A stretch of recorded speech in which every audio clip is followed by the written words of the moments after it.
Hi, and welcome to today's class of Vedic astrology. So, today we will be discussing about another very important and significant topic in the world of Vedic astrology. We will be learning and discussing about an aspect which is very important and highly talked about in an individual's life.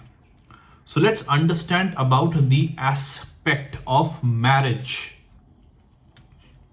So how we will be able to understand whether in an individual's life, marriage will be naturally a success or it will be disturbing, right? Uh, for that particular individual. Now, in order to understand marriage, the aspects or whatever, or the anything related to the topic of marriage, if we want to understand it from a Lagna chart, we have to look at the seventh house of a Lagna chart. So when we will be able to understand whether marriage will be healthy, will be meaningful, will be happy, will be prosperous for that individual. The below conditions you have to a practitioner of Vedic astrology needs to keep in mind if he or she is looking at an individual's Lagna chart and trying to analyze about the aspect of marriage in that individual's life. First and primary thing is that is for a marriage to be successful, that is the Lord of the seventh house should not be badly placed. The Lord of the seventh house should not be forming or should not be part of a dosh, a malefic inauspicious dosh.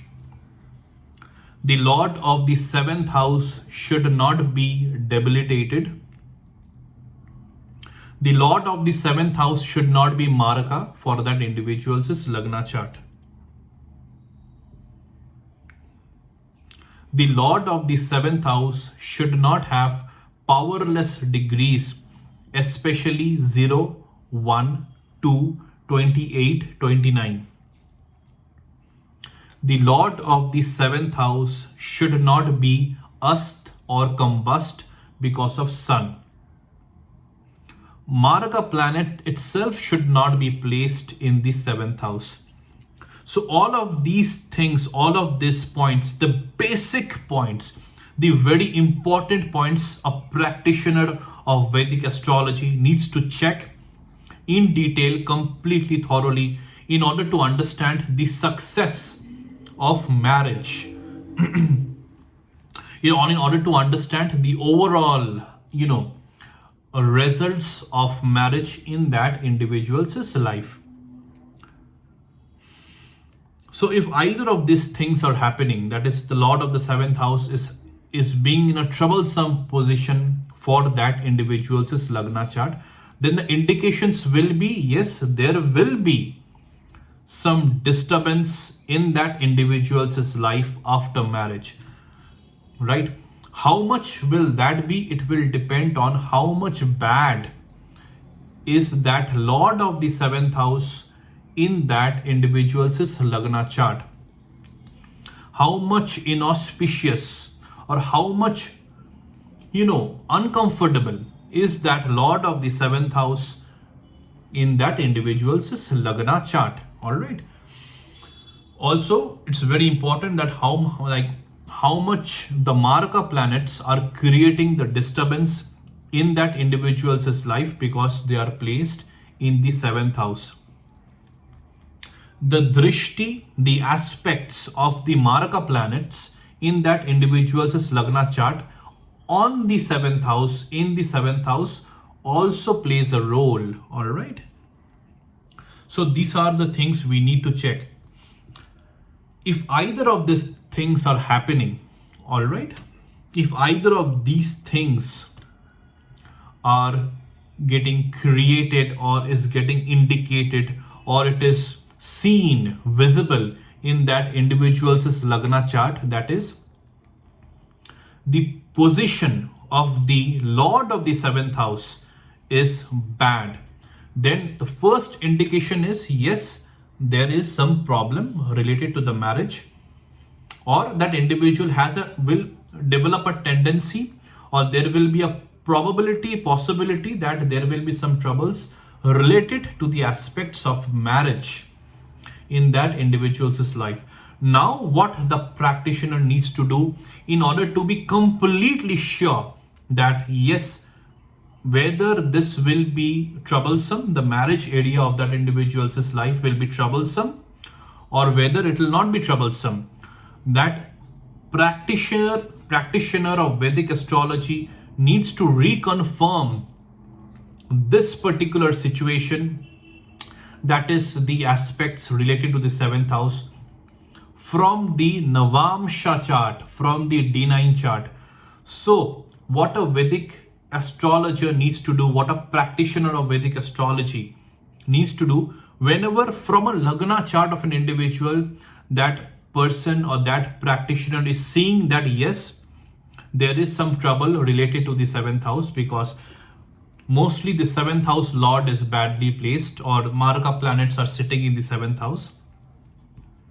Only then, only and only then, that practitioner of Vedic astrology needs to check the Navamsha chart of that individual. So in the D9 Navamsha chart, what that individual or what that practitioner of Vedic astrology needs to check.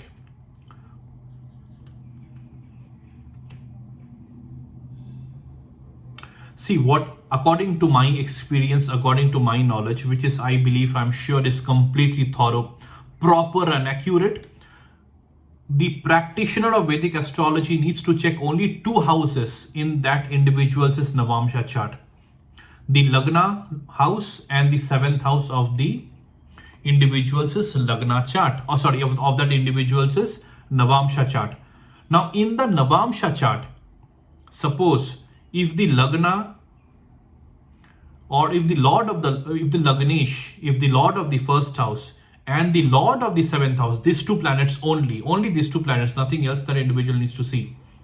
If the Lord of the first house, if the Lord of the seventh house in that D9 chart is well placed in that Navamsha chart, is Yoga Karka in that Navamsha chart, then whatever problems was occurring in the Lagna chart, that those problems will not create much effects in that individual's life.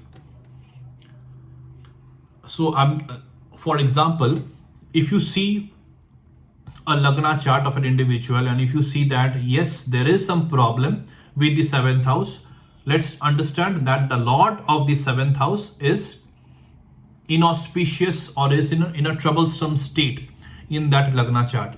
And you ask that individual that, are you facing any problems in your marriage? And that individual will say, no, there is no problem in my marriage, I'm completely happy. If that individual says, then you might be taken in a shock. How is it possible? In the Lagna chart, the story is completely different. Here you have to check the D9 chart. You will be able to see in the D9 chart, the Lagnesh, that is the Lord of the first house, and the Lord of the seventh house of that D9 Navamsha chart is well placed, is completely Yoga Karka in that D9 chart. Alright, so here you will be able to understand that yes, in the D9 chart, the Lord of the first house, the Lord of the seventh house, as they are well placed, therefore whatever problems that was seen happening in the Lagna chart, all of those problems will not occur, will not be visible in that individual's life. So all of those problems, those Maraka effects will get cancelled, because the Navamsha chart of that individual, the first house, the Lord of the first house, the Lord of the seventh house is strong in that Navamsha chart. So here the Maraka effects gets cancelled in that individual's Lagna chart related to the marriage aspects of the seventh house. I'm only referring about the seventh house or related to marriage. I'm not talking about anything else related to the seventh house. So here the Navamsha chart plays a huge role. Only when you are seeing there is a problem in the Lagna chart, then only the practitioner needs to move in the Navamsha chart. All right. Now suppose in the Navamsha chart, when a practitioner moves into the Navamsha chart in order to check if either of the two things, if the Lord of the first house is badly placed, but the Lord of the seventh house is well placed, there will be 50% probability is there that there will be some troubles related to the marriage. If both the lords of both the houses, that is the first house lord and the seventh house lord, both of these two planets in the Navamsha chart are badly placed, then there is 100% chance there will be problem related to the aspects of marriage for that individual. So this is how you need to utilize the Navamsha chart. All right. And so if there are problems that you can see, yes, the Lord of the first house, the Lord of the seventh house in the D9 chart, the Navamsha chart is badly placed. So you have to come back to the Lagna chart again, and you have to suggest that particular individual to follow astrological remedies based on the Lagna chart, not on the Navamsha chart. Because suppose if the Lagnesh and the Lord of the seventh house in the Lagna chart are completely different. If in the Lagna, suppose in the Lagna chart, the Lord of the first house is suppose Jupiter. But if in the D9 chart, you see the Lord of the first house is Mercury. That is completely normal, right? So that's why you have to come back to the Lagna chart and you have to follow astrological remedies based on the Lagna chart itself.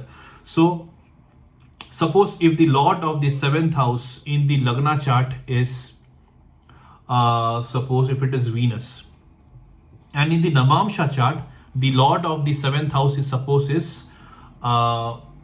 Sun. All right. So you have to tell that individual to do the Vedic astrological remedies for Venus, that is the Lord of the seventh house in the Lagna chart, not Sun, which is the Lord of the seventh house in the Navamsha chart. The Navamsha chart will be only used for reconfirming whether that individual will face problem in the marriage or not, and that reconfirmation only needs to be done.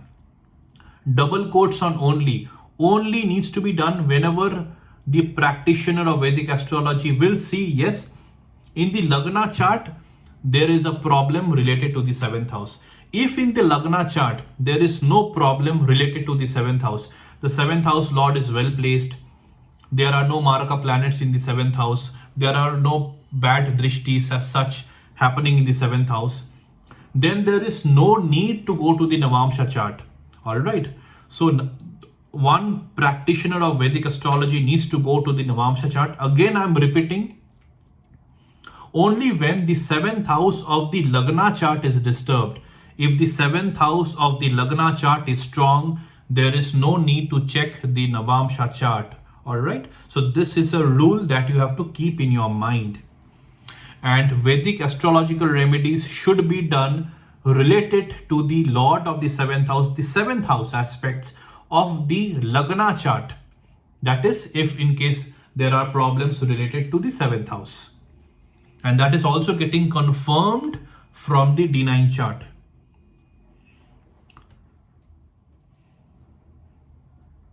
So this is how a Navamsha chart needs to be used in order to understand whether marriage will be a success or will be troublesome or will be some kind of a will bring some kind of a disturbance in that individual's life. And also I want to as I have taken up this particular concept of Navamsha chart, some practitioners, some people, they feel that Navamsha chart needs to be understood in order to understand which particular remedies needs to be suggested. So they see the Lagna chart and Navamsha chart side by side. That is absolutely no. Navamsha chart should only be used to reconfirm the aspects of marriage. Suppose the seventh house also indicates your daily earnings, your daily wages. It also indicates your business. The seventh house also indicates business partnership. So none of these things should be seen from the Navamsha chart. Again, I'm repeating, the Navamsha chart should not be used for recommending Vedic astrological remedies. The Navamsha chart should not be used in order to understand the strength of the planets. The Navamsha chart should not be used in order to understand what are the Yogakaraka planets, what are the Maraka planets for that individual's life. The Navamsha chart should only be used, whatever I had discussed in today's class, just to confirm whether the marriage will be success or will be some kind of a trouble or some kind of a disturbance for that individual's life. And that also needs to be checked only and only when the Lord of the seventh house in the Lagna chart is in a bad state, or the seventh house itself is in a bad state. Then only one should proceed towards the Navamsha chart. Otherwise, no. So this is what I wanted to discuss about the aspects of marriage. Now, many people say that how we will understand whether love marriage will be happening in their life or not. See, in my previous class, I had explained in detail about love affairs, romantic relationships, or love and affairs, love and romance. So in order to understand whether love marriage will be happening, one is asking whether whatever affairs that they have, that they are currently into, affairs in the sense positive affairs, whatever relationships, whatever love and relationships that they're currently into, whether they can take that into the state of marriage. See, last video I had discussed whether being in a relationship, being in an affair, being in a love and romance environment, whether that will be suitable for their life or not. That I had discussed about, in detail about what are the conditions that needs to be seen in order to understand whether this particular area will be a success or not. Now, whether that particular success will be getting carried forward for marriage, that again we need to see from the seventh house. So if all of these three houses, what I normally believe, fifth house, ninth house, majorly the fifth house for love and romance. So if love and romance is a success for that individual, and at the same time the marriage house, the seventh house is also strong, then definitely that individual, whatever, love romantic relationships that they are currently involved in, definitely for them that will be getting converted, or that will be getting materialized into a healthy, meaningful, happy marriage. Because if the love and romantic relationships are a success, that means itself in that relationship that individual is feeling secured, that individual is feeling happy, that individual is feeling vibrant. But suppose if the love and romantic relationships means the fifth house is strong, but the seventh house it's a bit disturbed, then what happens is, suppose a affair, a relationship goes on for around 10 years, 12 years, suppose, and after just they're such a pair that decides to get marriage, and if one of that particular individual's chart, the seventh house is not well placed, so for that individual, suddenly after marriage he or she will be feeling disturbed. He or she will be saying that I was so happy with that particular person for such a big amount of time. I was happy in the relationship that I was, but why after marriage I'm suddenly feeling like I'm not feeling happy, I'm not feeling in a good place. That is the reason, because the seventh house for that individual might not be strong, might be affected. So the fifth house or the ninth house, fifth house, ninth house, both was strong, but as the seventh house was not that great, so when that individual decided to pursue their relationship into a marriage, then suddenly some disturbance got created. So when the seventh house also is very positive, then happy relationships converts into a happy marriage.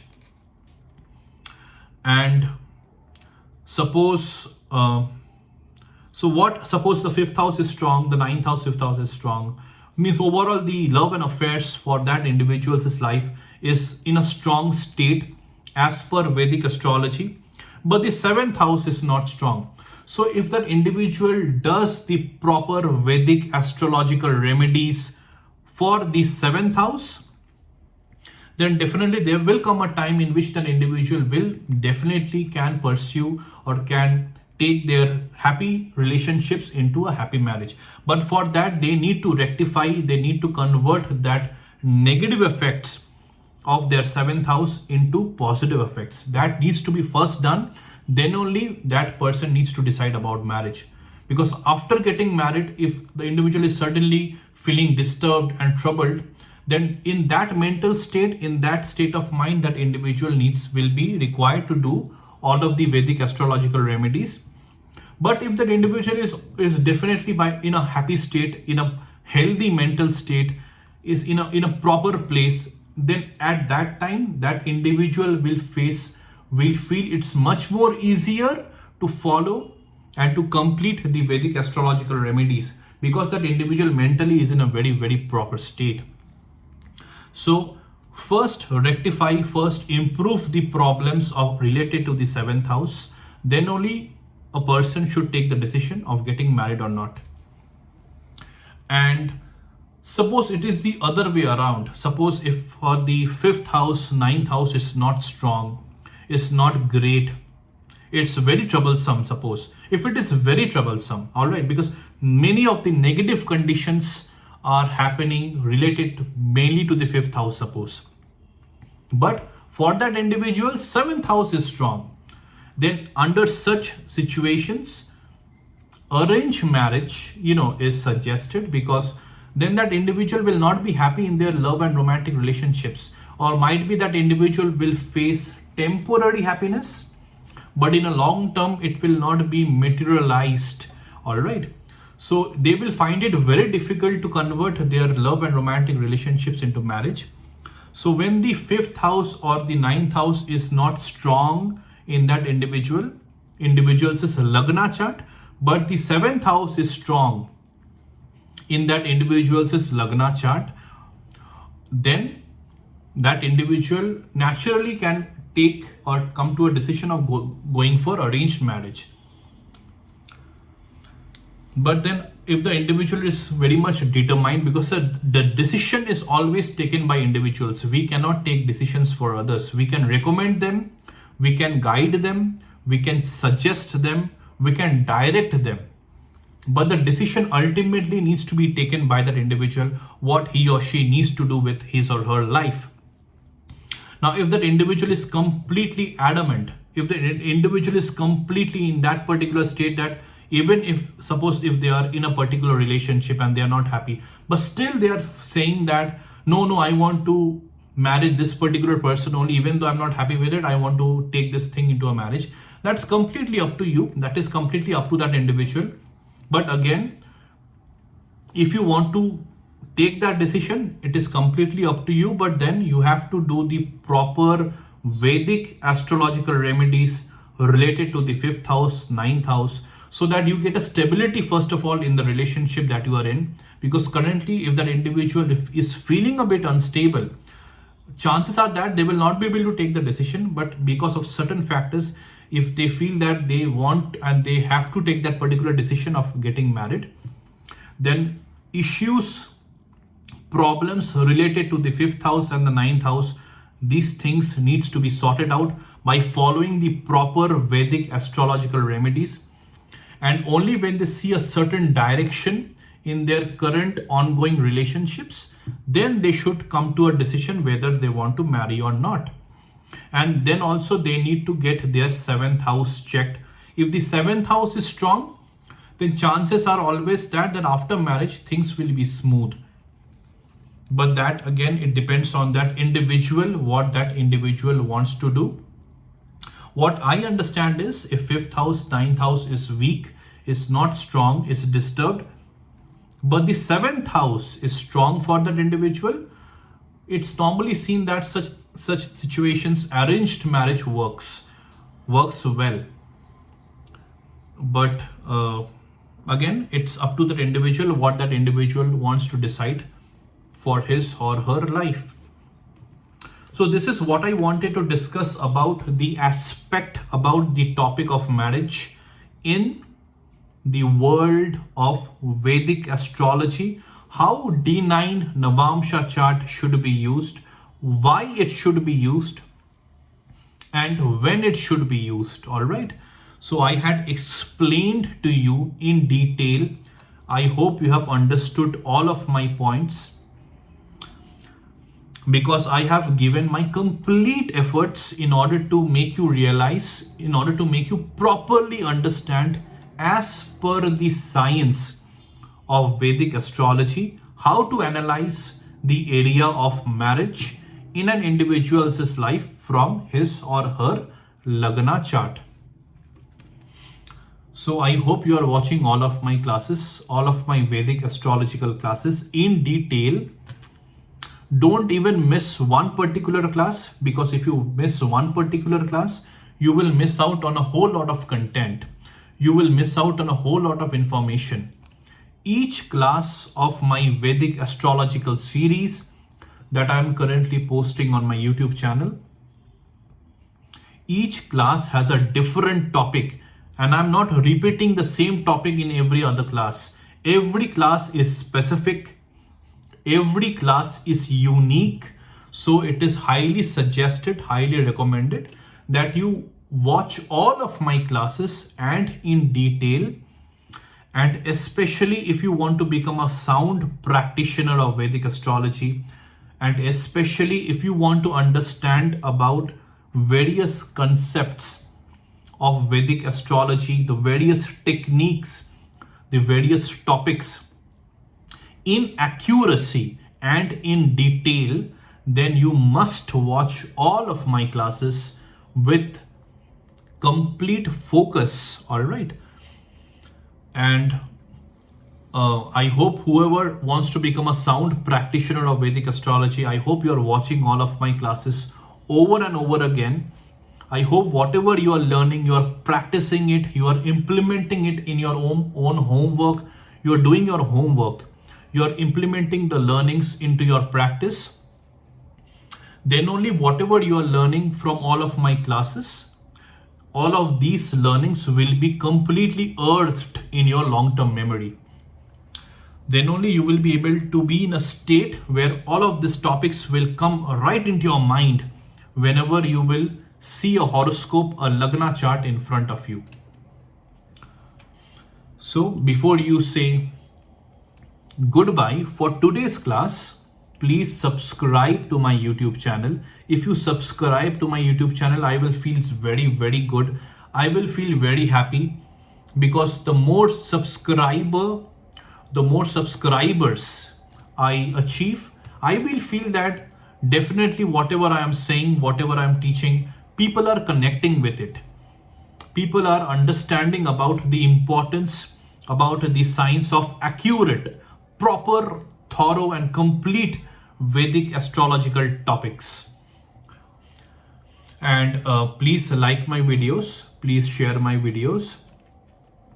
And if you have any doubts, any queries related to any of the topics of Vedic astrology, which I am sharing, which I am teaching, which I am discussing, please share your queries, your doubts, your questions in the comment section, and I will definitely answer them, and I will definitely try to resolve all of your queries, doubts and questions, so that at the end of the day, you are absolutely thorough with that particular topic, wherever you might be having doubts. All right.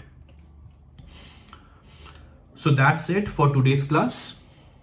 I will see you in the next class. Take care. Be happy.